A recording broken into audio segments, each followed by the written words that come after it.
guys, Paige with Canine Companions, and I wanted to take a minute just to do a little video on house training, how to house train your dog.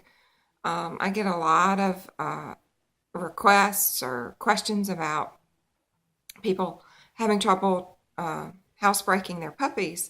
They get puppies and they do well for a little while, and then things get really frustrating and they don't feel like the puppy's catching on.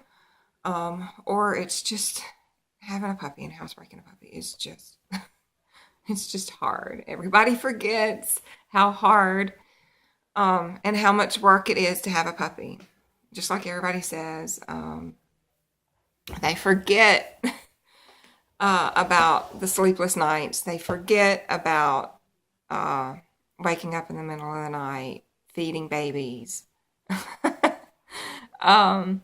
Because they're so cute when we look at them, and they're not living with us, and we think, oh, we want one. And puppies are fun, and puppies are sponges, and they learn fast, and they are so moldable and trainable. They have a lot of good qualities, but those qualities come with lots of work, and house training is one of them. So I'm going to do a little video on some tips to help you through the process. And I'm going to upload this to YouTube, so I hope you can find it very helpful. First things first, I don't potty train a dog with pee pads. I just don't like pee pads. They're a headache. The dog needs to learn how to eliminate outside versus inside the house. It's more sanitary. It's just easier all the way around. It's better for the dog to get some time exploring outside, sniffing around, versus always being inside. So I house train using a crate, and I'm not going to get into all the benefits of a crate, but a crate is essential if you have a puppy. It's the way to housebreak, but beyond housebreaking, once your dog is house trained and does not have accidents in the house, you still need a crate. So just because the dog is learned and is now house trained, don't feel like, oh, well, I'm done with the crate. No, the crate needs to stay. Sorry. Oops. So I'll do a separate video on the benefits of a crate outside of house training. But for house training, you need a crate first and foremost, and then the crate needs to be only big enough so that the dog can stand up and turn around, lay down and sleep. So it does not need to be huge. If it is too big, the puppy will sleep in one end and then go potty and eliminate in the other end, and you'll be constantly cleaning out a crate. You don't want that. Also, the smaller space, especially for a puppy, feels more secure to the puppy. It feels more den-like. So don't feel like you're being cruel by putting your dog in a small crate.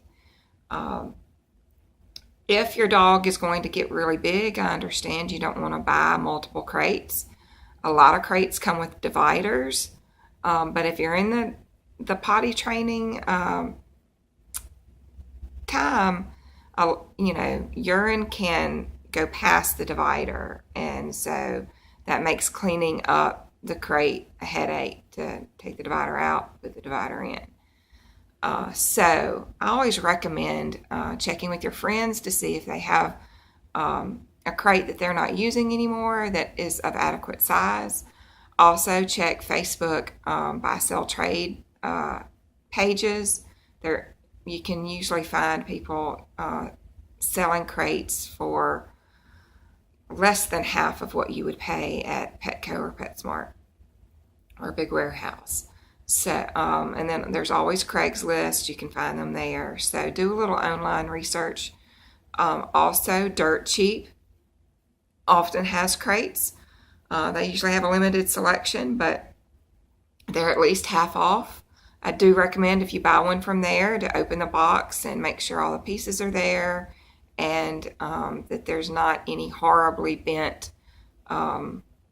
wires, or there's not any damage to it. A little bit of damage is fine. I've bought one or two and there's been a slightly bent wire and it's been no big deal. So you just want to, check out your purchase before you buy it from Dirt Cheap. So find you a crate first and foremost. Dogs don't want to eliminate where they sleep. That is what is working to your favor with having a smaller crate. So you want to make sure that you are feeding your dog on a schedule. No free feeding, no leaving food in the crate for the dog to eat at their leisure.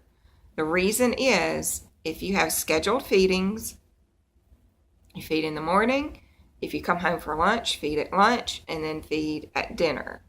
Eventually, you want to move to 2 feedings. And 2 to 3 feedings a day is fine. If you can't do 3, 2 is just fine, so don't worry about it. But you want to feed on a schedule, so you're going to put the kibble down, put the food down, and you're going to give the dog 5 minutes. 5 minutes at most to finish his kibble. If he doesn't, food comes up until the next feeding session. So,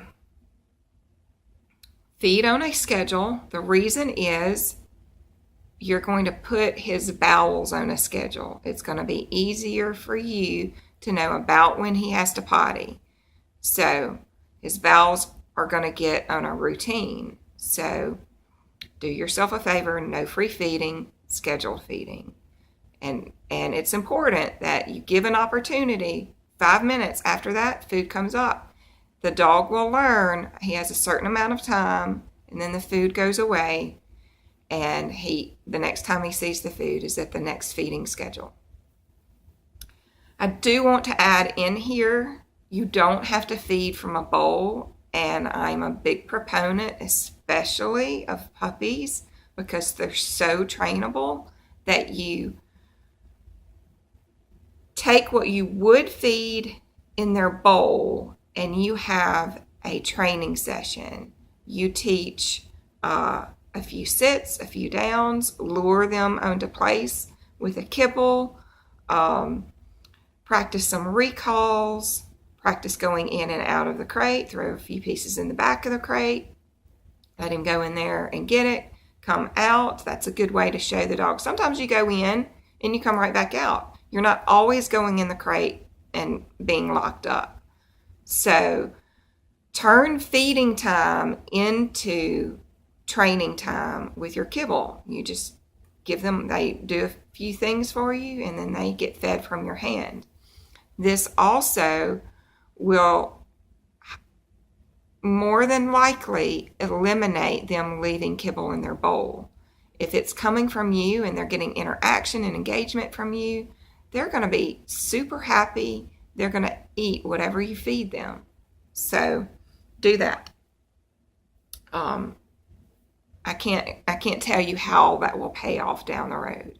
So quick feeding sessions. Once you're done with the kibble, then you're done. So we've touched on, you need a crate and you need scheduled feedings. And you can incorporate training into those scheduled feedings. So other times that you need to watch and that the dog is highly likely to need to go potty is right after the dog is eaten, immediately you go outside and take it to potty. Then also, anytime he's been in the crate for an extended period of time, you want to take him directly from the crate, leash him up, take him outside, and potty him. You want to potty him on a leash for a couple of reasons. It's a way to familiarize him with a leash. It's a way to maintain control, that he doesn't slip past you. and run off somewhere, get excited, squat and pee before you can get him outside. Also, if the dog is taught to potty on leash, you don't have to teach it later. And having a dog that knows how to potty on leash is huge. So I went through Katrina and evacuating for Katrina. We just recently had several hurricanes come through, Irma and Maria. If you ever have to travel long distances with your dog, evacuate for some reason, you need your dog to learn how to be able to stop at a gas station or stop on the side of the road and potty on leash. That's another reason your dog needs to be familiar with a crate. So leash your dog up to take them outside to potty. Once they've pottied and done their business, you can then unleash them, give them some freedom to roam. But having them leashed up, you determine where they potty, and you can make an actual designated potty place in your yard. If you set up a little boundary, a little visual boundary, you always take the dog there, that's where you potty. That's where you potty. We're going to stand here until you potty. Once you do both, you can be released and we can play in the yard. That's kind of your reward for doing your business. That will also help your dog learn to go to that spot. That's the potty spot, quickly and potty. That comes in handy if you can teach them to potty quickly, especially when it's really cold outside or it's raining. They know real quick, go potty, come back inside. So you want to take them out to potty after they've eaten, take them out to potty after they've been in the crate for an extended period of time. You want to also take them out to potty after intense exercise. So say you're playing ball in the house or you go for a walk. Before you come back inside from your walk or after the dog has kind of run around and really exerted himself inside playing ball, take them outside to potty. The reason is, just like for humans, when we exercise, it gets our bowels moving. Just being honest. So, same thing with puppies. Intense exercise gets their bowels moving. So, that's a time to take them outside to potty. And I'm telling you all this, it sounds like you're going outside to potty a lot, which you are in the beginning. You have a puppy. They have to go a lot, just like babies have to go a lot. So you are going outside. You are doing this a great deal in the beginning, but every time you do this, your dog is learning and you're setting up a really good routine and you're making very clear you don't potty in the house, you potty outside. So all your hard work will pay off. The other thing is, and this goes along with taking the dog out after they've been in the crate an extended period of time, but if the dog's been out of the crate and sleeping under your supervision, as soon as the dog wakes up, outside to potty. By making these multiple trips of going outside to potty, then you are eliminating the possibility of them making mistakes inside. And by me telling you when the more likely times are that they're going to have to potty, such as after exercise, after sleep, after being in the crate, after eating, all those times, that's going to set you up for having fewer and fewer accidents inside. So, remember those things. A couple of other points to remember while you're outside to potty. All right, dogs have different styles, different patterns of eliminating. This may sound a little graphic, but I work with dogs and I deal with pee and poo a lot. So a lot of people, when they take their dog outside to potty, the dog goes to pee once and they bring it back inside, thinking, okay, well, he's already gone number 2 earlier in the day. He's probably fine. You want to stay outside longer after they eliminate. So you see them potty once, praise them, not too excitedly, just good job, good potty. If you get too excited, they're going to get excited and forget why they're out there. So just calmly, good job, good potty. Okay, a couple of other things to remember while you're outside pottying your dog. And this is to help you prevent bringing the dog back inside and then them having an accident shortly after you've taken them out. The reason that happens with a lot of people, they say, I just took my dog outside. I saw him potty. I brought him back inside and he potties again right when we get back inside. So the reason for this problem is a couple of things. You take your dog outside to potty, you see them urinate, and you immediately come back inside thinking they're done. Not all dogs eliminate in the same way. So you want to stay out there for a few minutes after you've seen the dog eliminate the first time. Even if they've gone number 2 earlier in the day and you think, he hasn't eaten anything, he should be fine, he should not have to go number 2. Always stay outside a little longer after the first elimination, whether it's pee or poo. The reason being is sometimes they need to go again. They go a little bit. Puppies have short attention spans. They smell something, they stop, they get distracted, and then they're going to have to go again later. So you want to stay out there, a good 10 minutes until you've seen them go a couple of times. So, they urinate once, stay outside, they may urinate again. If they urinate again, stay outside a little longer. They may need to go number 2. Same thing with number 2. Dogs have different styles of going number 2.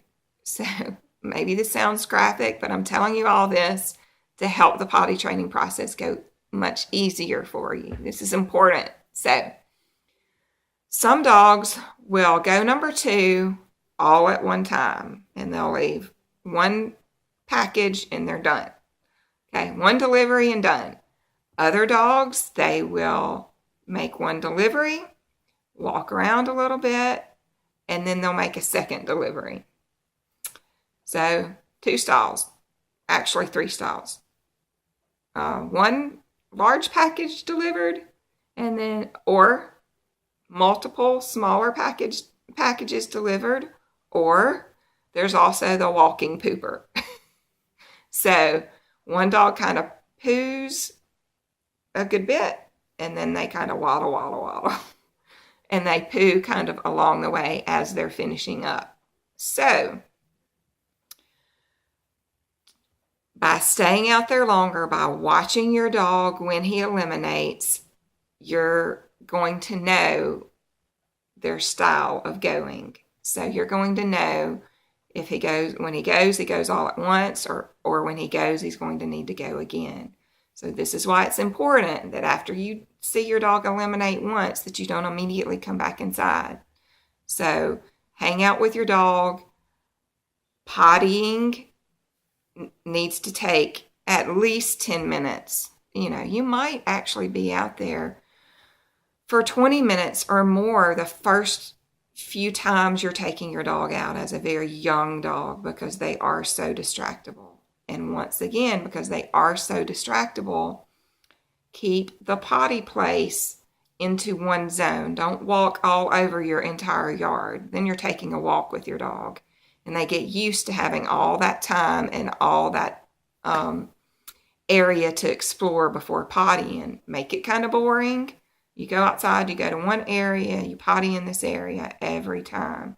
And until you're done, we stay here and hang out here until you're done for a good while. Then you get released and you can have some playtime outside. So potty training is work. It's work. Everybody forgets it's work. Puppies are work. So if you have a puppy, you're committed to training your puppy, and you're committed to doing what it takes to go outside with your dog and potty train your dog. It's not fun in bad weather. It's not fun in cold weather. So take all this into consideration when you're purchasing a puppy. I always tell people, think about the time of year you're getting your puppy. If you get it in December, January and February is right around the corner, and it gets really cold. And I'm in the South, but it gets really cold for us. It also gets really rainy. So if you don't want to be outside with your puppy in the rain or in the snow, then postpone getting a puppy until springtime or summertime. Also, general rule of thumb, this is just general rule of thumb is a puppy can hold it 1 hour per 1 month of age. So if you've got a 2-month-old, 8-week-old puppy, they can only hold it about 2 hours. And then also, maybe not quite that.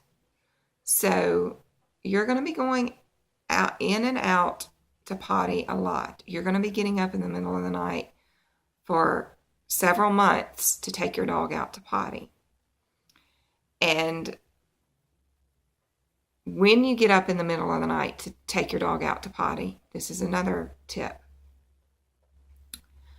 A lot of people set their clock. Okay, I'm going to wake up at 1 a.m. every day and take the dog out to potty. Don't do that. Don't set a specific time that you stick to in the middle of the night. You want to be random with that middle of the night potty session, because just like us, we get on a routine and we get our internal clock set. So a dog can develop an internal clock. You know, when you're real structured, because you have to be structured to get to work by a certain time and get home at a certain time, your dog winds up developing an internal clock. Okay, about 6 o'clock every morning, she's going to get up and let me out to go potty. And I know that routine, so I kind of, my system, my bodily system falls into that routine.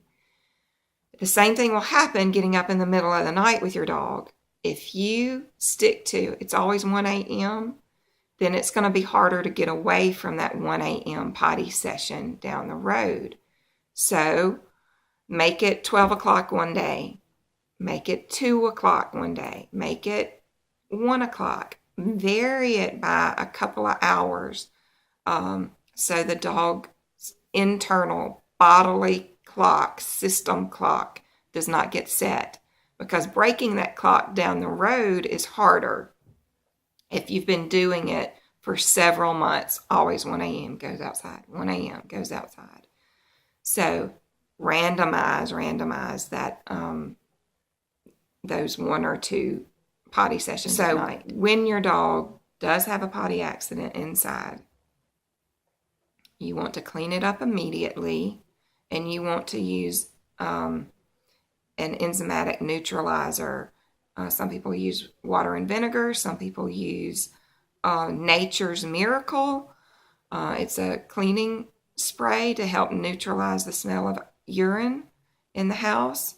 But you want to clean it with a enzymatic neutralizer or vinegar and water. So, because you want to get that smell out. Because dogs like to go where they smell. So, also supervision with your puppy. Your puppy should not have free reign of your house. Your puppy should be dragging a leash inside and should be within eyesight at all times when he is out of the crate.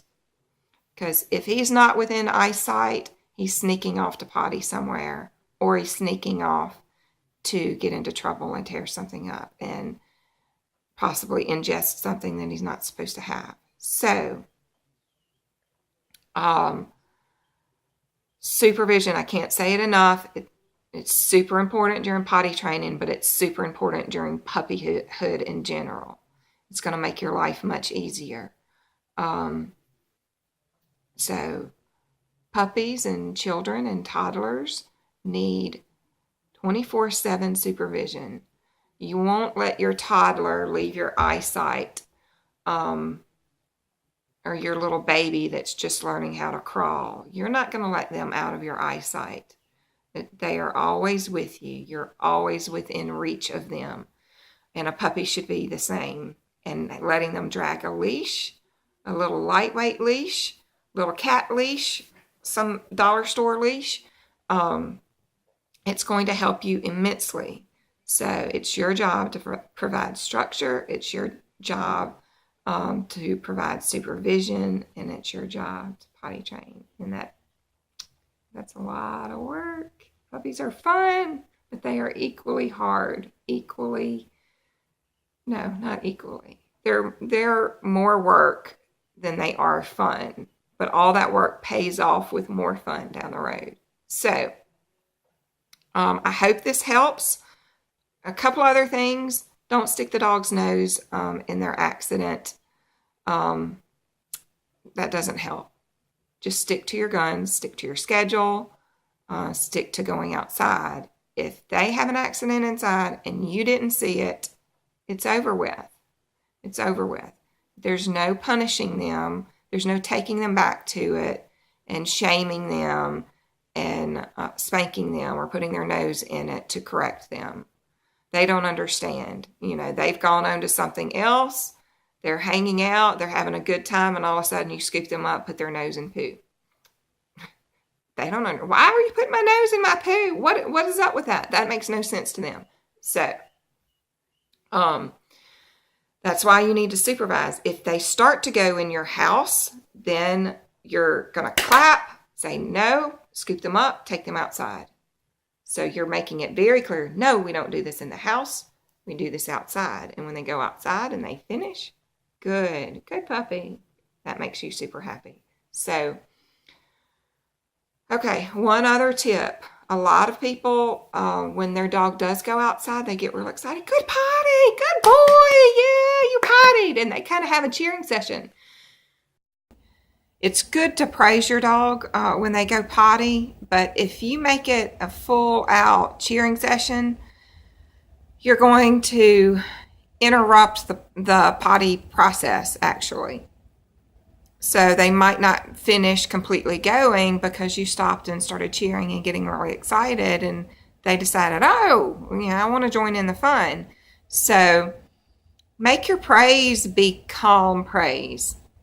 And then when you know for sure that your dog has finished its business, has eliminated, then you can release them in the backyard, take their leash off and tell them, go play, and kind of have some fun, engaging, energetic time.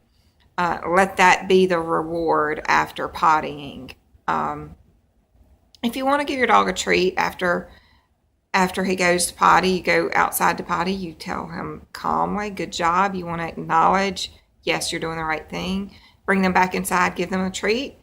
That's fine too. I don't have a problem with that. A lot of people do that.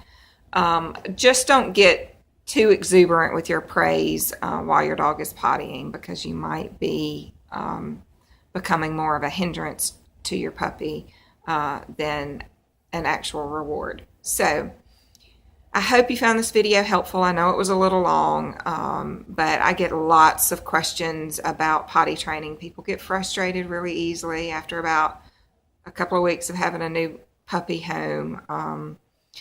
The lack of sleep, the continued accidents really wears on you. So I get that. So I just wanted to make a detailed video, help you problem solve, hopefully on the front end, or if you're watching this in the midst of going through it, don't give up, stay strong. It will get better, I promise. It will get better. You just have to be consistent. You just have to be dedicated to doing what we know works. You can feel free to follow my Facebook page. Hit me up with some questions, message me. I'll be happy to help you out. Thanks.